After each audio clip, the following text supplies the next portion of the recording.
자, 오늘 저와 여러분들이 함께 나누실 말씀은 누가복음 11장 37절부터 42절까지 말씀입니다. 누가복음 11장 37절부터 42절까지 말씀입니다. 자, 함께 하나님의 말씀을 한 목소리로 읽으시겠습니다. 예수께서 말씀하실 때에 한 바리새인이 자기와 함께 점심 잡수시기를 청함으로 들어가 앉으셨더니 잡수시기 전에 손 씻지 아니하심을 그 바리새인이 보고 이상히 여기는지라. 주께서 이르시되 너희 바리새인은 지금 잔과 대접의 겉은 깨끗이 하나 너희 속에는 탐욕과 악독이 가득하도다. 어리석은 자들아, 겉을 만드신 이가 속도 만들지 아니하셨느냐. 그러나 그 안에 있는 것으로 구제하라. 그리하면 너희 모든 것이 너희에게 깨끗하리라. 화 있을진저 너희 바리새인이여, 너희가 박하와 온양과 모든 채소의 11조는 들이되 공의와 하나님께 대한 사랑은 버리는도다. 그러나 이것도 행하고 저것도 버리지 말아야 할지니라. 아멘. 잠시 기도하겠습니다. 사랑해 주님 감사합니다. 우리의 연약함을 주님 앞에 고백하고 탕자와 같은 마음으로 주님의 발 앞에 엎드려 하나님의 은혜를 간절히 구합니다. 한 주간 많은 두려움과 또 염려 속에서 살았습니다. 오늘 선포되어는 말씀이 우리를 믿음으로 일으켜 세우고 또 우리 안에 연약함과 병으로 또 여러 가지 두려움과 약함으로 고통당하고 있던 분들이 계시다면 자유케 하시는 영 하나님의 임재 앞에 회복되는 놀라운 일이 일어나게 성령께서 도와주시기를 간절히 소망합니다. 가장 부족한 종에게 은혜 주시기를 소망하며 예수 그리스도 이름으로 기도드립니다.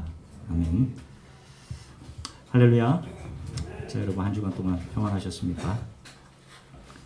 오늘은 예수께서 그토록 제자들에게 멀리 하라라고 경계를 하시고 주의를 하셨던 외식, 히포크라이트에 대해서 살펴보도록 하겠습니다. 오늘 본문은 서기관들과 바리새인들을 향한 예수님의 일갈입니다. 당시 서기관들과 바리새인들은 그 이름만으로도 유대 사회에서 상당한 존경을 받았던 사람들이에요. 높은 지위에 있던 사람들입니다.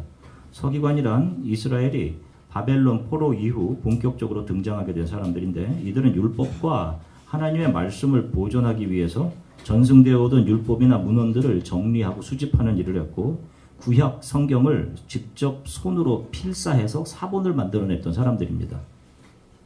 히브리어는 작은 점 하나에도 의미가 많이 달라지기 때문에 이 서기관들은요, 구약 성경을 거의 외우고 있었습니다.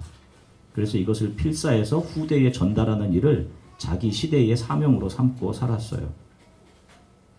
성경에는 이들을 율법 교사라고도 말을 합니다. 율법 교사라는 말이 나오면 서기관들과 같은 말이에요. 구약 성경에 가장 능통했던 사람들입니다. 자, 그러면 바리새인들은 어떤 사람들입니까? 그 페리세라고 하는 말은 분리된 자라는 의미인 히브리어 페투심이라는 단어에서 온 말이에요. 분리된 사람들이다 라는 뜻입니다. 이 세상과 분리된 것이죠. 그러니까 히브리 말로 할 때 카도시라고 하면 세상과 분리된 거룩함을 이야기하는 것과 마찬가지예요. 이스라엘이 그리스, 헬라와 로마의 영향을 받아서 이스라엘의 고유의 신앙인 여호와 신앙이 약해지는 것을 막기 위해 모세오경 토라의 가르침을 문자 그대로 자신의 삶으로 지키기 위해 만들어진 이 한 그룹, 부류의 그룹이 바로 바리새인들이었습니다. 이들은 철저히 율법을 삶으로 지키고 가르쳤고 그 숫자도 6,000명을 항상 유지했어요.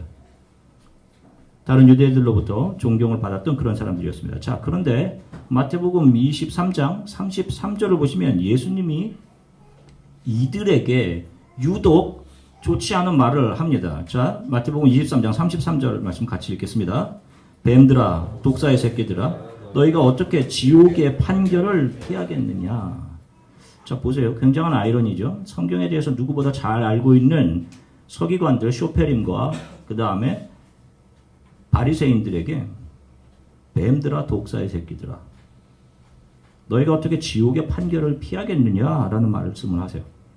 자, 예수님께서는 현장에서 가늠하다 잡힌 여인, 당시 가장 질 낮은 취급을 받고 있던 세리들, 율법에 의하면 거룩하지 못함의 상징인 병자들, 문둥병자들, 앞을 못 보는 사람들과 함께 하시고 오히려 그들은 감싸주십니다.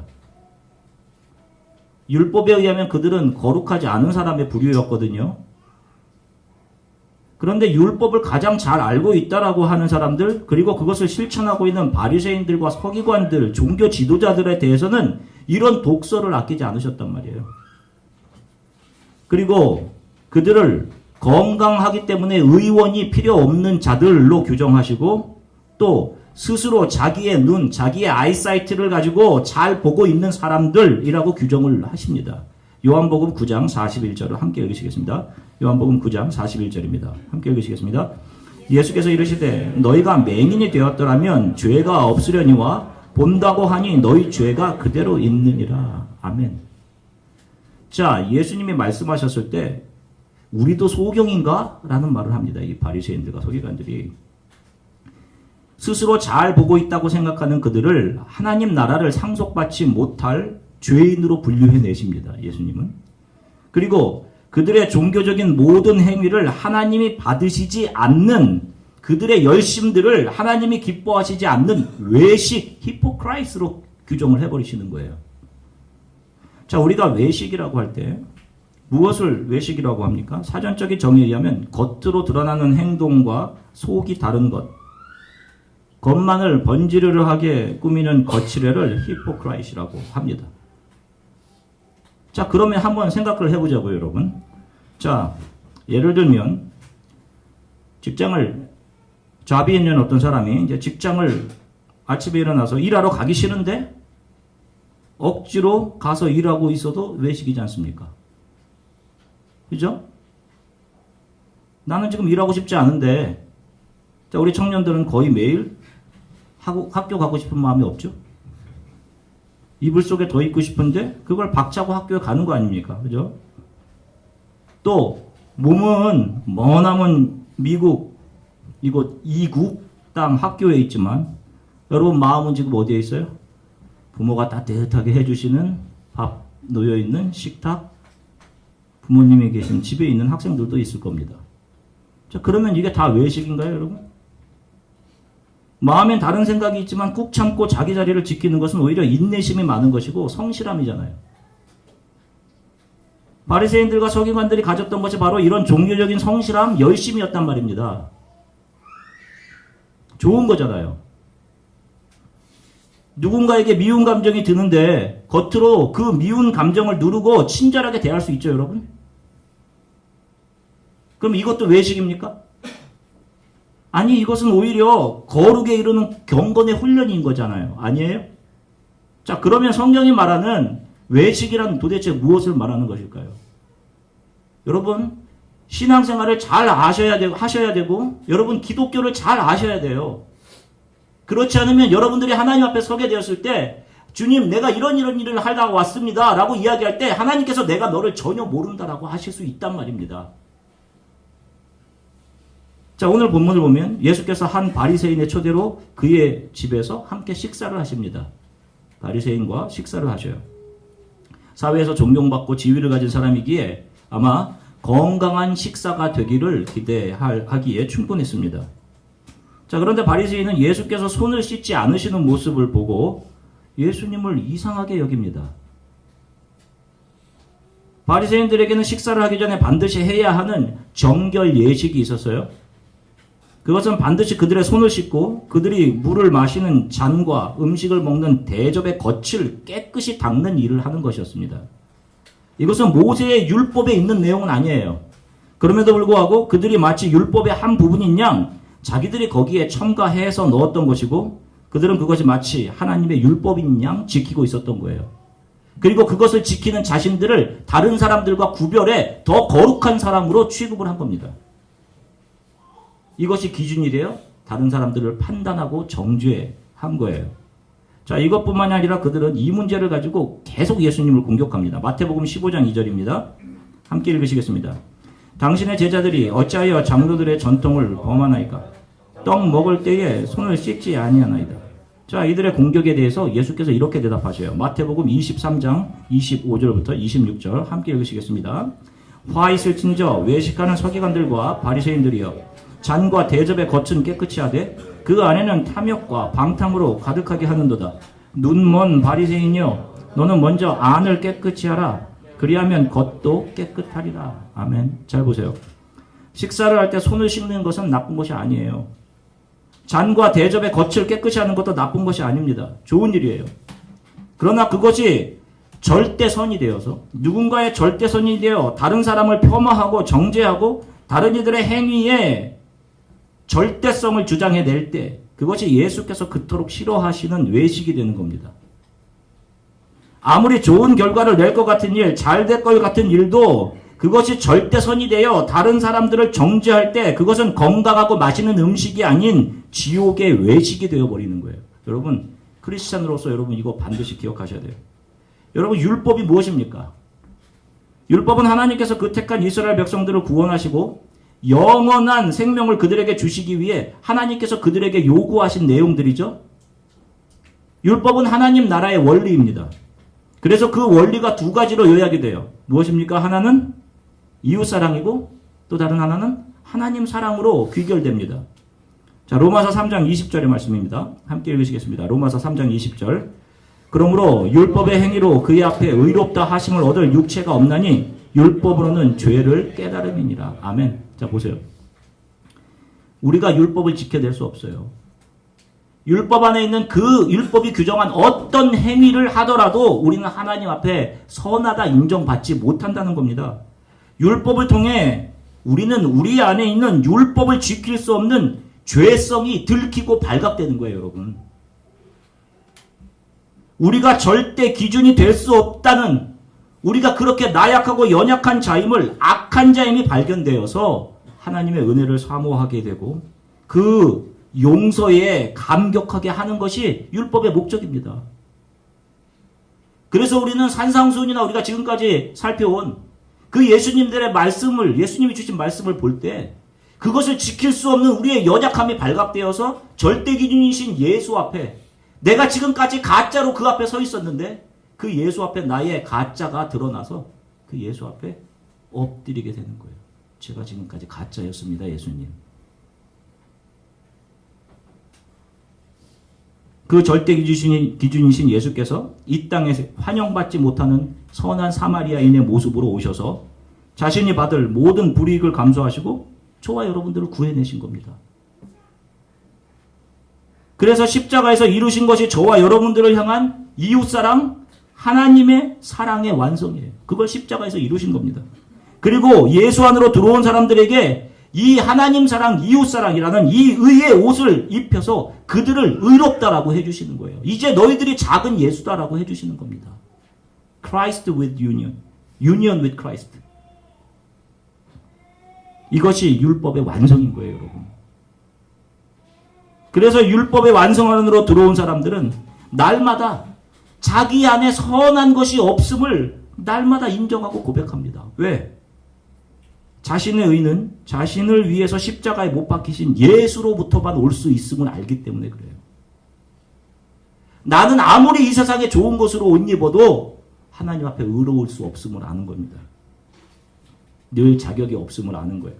자, 그런데 바리새인들은 그 율법을 가지고 무엇을 했습니까?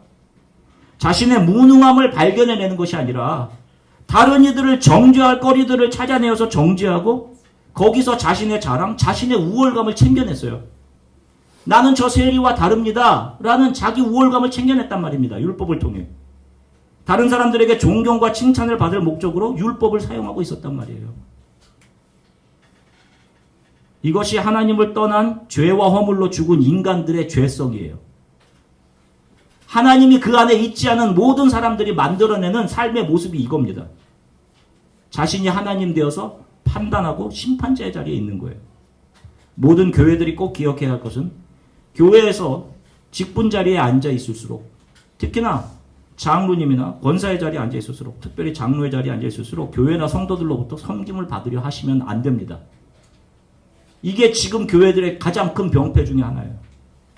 매주 성도들과 구별된 좋은 의자에 앉아서 교회에 군림하고 성도들이 가져다주는 점심 먹고 대접받고 있으면 그는 이 땅에서 자기 상을 이미 다 받은 거예요. 그 자리에서 내려와야 되는 겁니다. 심판의 날에 하나님께서는 많이 받은 자들에게는 반드시 많이 요구하시는 거예요. 이렇게 장로의 직분을 한 사람이 자기 아들을 장로의 자리에 앉히고 싶어 안달을 하는 겁니다. 자기가 해보니 좋거든요. 모든 대적들이. 지옥의 불을 자녀에게 물려주는 겁니다. 어느 교회 나가면 기도하는 사람이라는 칭호를 가지고 있는 사람들이 꼭 있어요. 저분은 기도하는 사람이다. 정말로 많이 기도합니다. 방언으로도 기도하고. 그런데 아이러니하게도 이런 사람들이 은근히 교회 안에서 문제를 일으키는 경우가 참 많아요. 자신이 기도하는 사람이기 때문에 자신이 하는 말에 어떤 영적인 권위가 있다고 생각하고 다른 이들을 판단하고 정죄합니다. 아닙니다, 여러분. 사람이 그렇게 할 때 이 사람은 아무리 하나님 앞에 수없이 많은 기도를 해도 그는 예수님 앞에서 예수께서 그토록 싫어하시는 외식하는 자로 독사의 자식들로 판명이 되는 거예요. 예수께서 지적하시는 외식은 자신의 종교적인 기준, 종교적인 경험, 자신이 생각하는 선의 기준으로 다른 사람을 판단하는 것으로 시작이 되는 겁니다. 외식하는 자들의 가장 큰 특징이 이거예요. 그들은 자신의 우월감을 주장하기 위해 상대방을 가차없이 폄하하고 심지어는 돌을 던지며 상대방을 죽이기까지 할 수 있는 겁니다. 하나님은 인간의 지혜로 만들어진 것들이나 그들의 열심을 통해 영광을 받으시는 분이 아니에요, 여러분. 수많은 열심 내실 필요 없어요. 하나님은 우리가 약할 때 우리를 사랑하시고 우리가 하나님 앞에서 나는 아무것도 아닙니다. 나는 예수 없이는 살아갈 수 없습니다. 제 안에 선한 것이 하나도 없습니다. 저를 긍휼히 여겨주세요라는 자리로 내려갈 때 그때 그렇게 예수 앞에 무릎 꿇을 때 하나님은 우리를 기뻐하시고 우리 안에 강하게 살아있던 자아가 십자가에 못 박히고 자신의 의지가 무장해제당한 그 사람을 하나님은 성령에 보내주셔서 그 안을 새롭게 하시고 그 사람을 예수의 영으로 채우시고 그 사람을 살려내시고 그를 성전 삼으시는 거예요. 그래서 그의 삶에서 자기 자신이 아닌 그 안을 채운 예수의 빛만 오롯이 드러나고 예수만 반사하게 하는 겁니다. 그래서 그런 사람들을 통해 드러나는 것이 예수의 은혜요 사랑인 거예요. 크리스찬의 행동은 이렇게 드러나는 겁니다. 은혜에 감격한 자들이 예수만을 반사해내는 거예요. 거기에 어떤 조건도 없는 겁니다. 자기 자랑 챙겨냄도 없는 거예요. 마태복음 15장 16절서부터 20절까지입니다. 마태복음 15장 16절서부터 20절 함께 읽으시겠습니다. 예수께서 이르시되 너희도 아직까지 깨달음이 없느냐? 입으로 들어가는 모든 것은 배로 들어가서 뒤로 내버려지는 줄 알지 못하느냐? 입에서 나오는 것들은 마음에서 나오나니 이것이야말로 사람을 더럽게 하느니라. 마음에서 나오는 것은 악한 생각과 살인과 간음과 음란과 도둑질과 거짓 증언과 비방이니 이런 것들이 사람을 더럽게 하는 것이요 씻지 않은 손으로 먹는 것은 사람을 더럽게 하지 못하느니라. 아멘. 외식하는 자들이 식탁에서 가장 중요한 것은 손 씻는 것, 자신의 육신을 깨끗해 하는 것이었습니다. 그런데 예수님은 어떤 말씀을 하세요? 그렇게 입으로 들어가는 것이 사람을 더럽게 하지 못한다. 예수님은 육에 관한 이야기를 하시는 것이 아니에요. 예수의 은혜가 마음이 없는 사람으로부터 나오는 모든 것은 다 영원한 죽음에 관한 것이다 라고 말씀하시는 거예요. 그것이 아무리 선해 보이고 정의로워 보이고 좋은 결과를 낼 것 같이 보여도 그리고 거룩한 종교적인 행위처럼 보여도 그런 것들은 다 외식입니다. 예수님을 식사 자리에 초청했던 바리새인은 그 식탁에서 가장 건강한 음식인 예수를 얻을 수 있는 기회, 영생의 기회를 놓쳐버리고 오히려 자신의 종교적인 열심과 기준을 절대자이신 예수 앞에서 자랑함으로 그리고 자기의 그 일천함을 가지고 예수를 정죄함으로 그 식탁은 예수와 함께하는 영원한 건강, 영원한 구원이 차려진 식탁이 아닌 영원한 멸망의 외식이 되고 말았습니다. 요한복음 5장을 보면 베데스다라고 하는 연못주의, 긍휼의 집이라고 하는 연못주의, 삶의 모든 소망이 다 끊어져 쓰러져 있던 38년 된 병자를 예수께서 고쳐주십니다. 그날이 안식일이었어요. 그 병이 나은 사람에게 유대의 종교 지도자들은 안식일에 너가 병상에서 일어나 걸어가는 것이 옳지 않다라는 말을 합니다. 그런데 실은 그들은 안식일에 자기 집에 짐승이 구덩이에 빠지면 그것을 건져냈단 말입니다. 율법의 정확한 규정에 의하면 그 일도 하면 안 되는 거예요. 그런데 자기들 편의대로 율법을 유권 해석해서 자기들에게 적용한 겁니다. 자신에게는 관대히 다른 이들에게는 더 철저히 적용해서 거기서 자신의 우월함을 챙겨낸 거예요. 그래서 누가 율법을 어겼으면 달려가서 그들을 정죄하고 싶어서 안달을 한 겁니다. 그래서 현장에서 가늠하다 잡힌 여인을 예수께 불이 나게 데리고 온 거예요. 그리고 그들은 손에 돌을 쥐고 그 여인에게 돌을 던지고 싶어서 안달을 한 거예요. 그 여인을 돌로 침으로 자신의 종교적인 우월감, 정의감이 증명되기 때문이에요. 심판자. 거기서 자신이 하나님 됨 심판자로서의 쾌감을 느낀 겁니다. 예수께서 이 바리새인들과 서기관 종교 지도자들에게 지적하신 내용이 뭐예요? 요한복음 5장 42절. 요한복음 5장 42절입니다. 함께 읽으시겠습니다. 다만 하나님을 사랑하는 것이 너희 속에 없음을 알아노라. 하나님의 말씀인 율법을 전하는 바리새인들과 서기관들에게 하나님을 사랑하는 것이 너희 안에 없다라고 합니다. 이런 일이 있을 수 있어요. 자기가 주인이었기 때문에 하나님이 필요 없는 겁니다. 그러면 이들을 통해 나오는 종교적인 행위는 무엇에 근거하는 겁니까? 자신의 의의에 근거하는 거예요, 여러분. 이들은 자신이 주인되어 있는 자신이 기준이 되어 자기 자신을 드러내고 자기 자신을 반사해내며 사는 겁니다. 그래서 여러분, 은혜 없는 구제가 가능하고 은혜 없는 금식이 가능한 거고 은혜 없는 선행이 가능한 거예요. 그래서 이게 마태복음 6장에서부터 7장에 계속 기록되어 있는 겁니다. 그런데 이 은혜 없는 구제, 선행, 금식은 외식으로 규정하시는 거예요. 크리스찬들의 모든 행성은 하나님께서 십자가에서 우리를 위해 흘려주신 그 예수 그리스도에 대한 감사로부터, 은혜로부터 나오는 것이어야 합니다.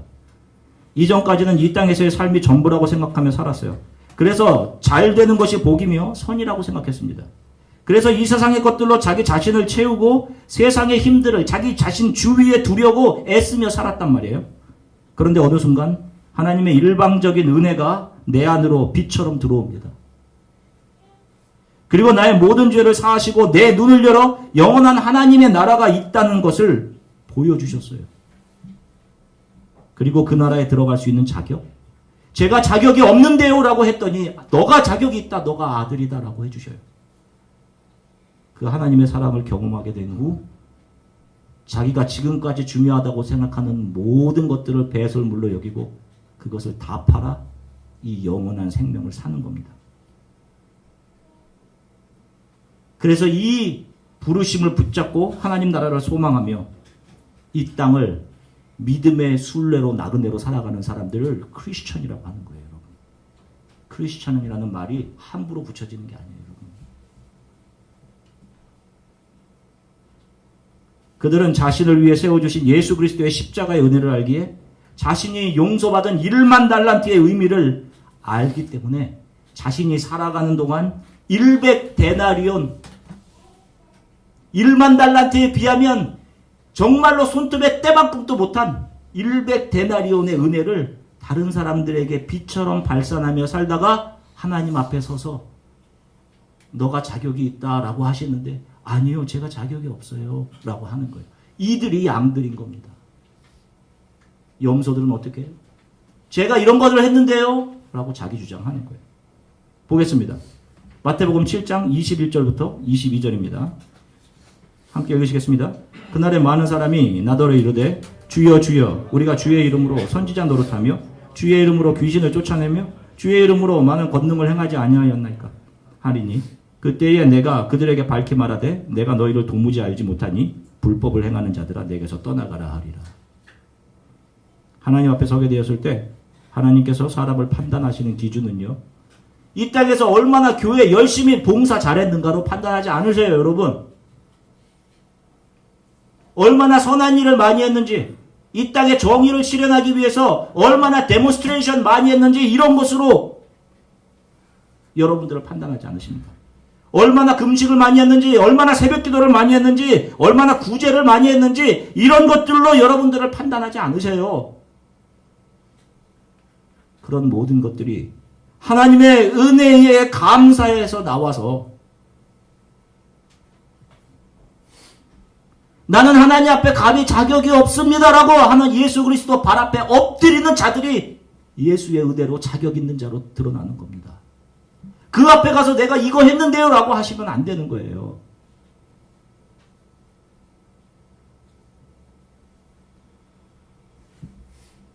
자신의 의를 나타내고 자신의 우월을 증명하기 위해 다른 이들을 비판하다가 그렇게 사용하고 하나님 앞에서 자기의 행위를 나열하게 될 때 하나님께로부터 나는 너를 도무지 알지 못한다. 내게서 떠나가라. 이 불법을 행하는 자들아 라고 그들을 영원한 불못으로 던져버리시는 겁니다. 사랑하는 성도 여러분, 주안의 교회 성도 여러분, 매일 나로부터 나오는 것이 무엇인지 점검을 하세요. 여러분. 목사로서 저 자신도 부끄러워요. 저 자신도 매일 이것을 점검합니다. 아침에 일어나자마자 오늘도 목사로 자라가게 해주십시오. 이게 간절한 소망이에요. 제 안에 선한 것이 없어요. 여러분들과 똑같습니다. 이 점검을 하셔야 돼요, 여러분. 나로부터 나오는 것이 외식이면 안 됩니다. 내 안에 내가 주인 되어 있어서 그 내가 만족하는 무엇인가가 내 입으로 행동으로 나오고 있으면 그걸 하나님이 기뻐하시지 않는 거예요. 아무리 세상 사람들이 그것이 옳다 정의라고 인정해 주신다 하더라도 하나님께서는 그것을 히포크레이트라고 하시는 겁니다. 우리는 지금 주 예수 안에서 한 형제 자매되어 지금 이 예배 이 식탁의 자리에 앉아 있습니다. 주 예수 그리스도께서 차려주신 은혜의 식탁에 지금 앉아 있어요. 우리들의 양식은 이 세상의 떡이 아닌 우리들에게 영원한 양식을 주시는 예수 그리스도 한 분이십니다. 이 고백만 있으면 돼요, 여러분. 여러분 이 믿음만 붙잡고 하루하루 살아가시면 돼요.